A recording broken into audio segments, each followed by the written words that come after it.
Welcome to Digitech Dynamo. In this project, we're using an LDR sensor and 3 LEDs to show how light intensity can automatically control lighting using an Arduino. Components used: Arduino UNO LDR, light-dependent resistor, 3 GAX LEDs, 3x220 ohm resistors, breadboard and jumper wires. This circuit turns on LEDs based on the amount of surrounding light. Bright light, all LEDs stay off. Dim light, 1 LED turns on. Darker, 2 LEDs turn on. Very dark, all 3 LEDs turn on. It works just like a basic light level indicator or night lamp controller.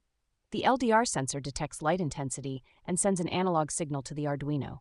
The code compares this value to 3 light thresholds. As light decreases, more LEDs are activated, giving a visual indication of darkness level. The LDR value is read using analog read. We define 3 thresholds to control when each LED turns on or off. Using digital write, the LEDs react based on whether the light level crosses those thresholds. As you can see, when light falls on the sensor, the LEDs go off.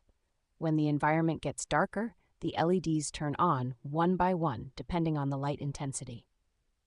This project is perfect for beginners who want to learn about light sensors, threshold control, and LED outputs with Arduino. Use it in night lamps, light detectors, or smart home lighting. Don't forget to like, comment, and subscribe to Digitech Dynamo for more DIY tech content.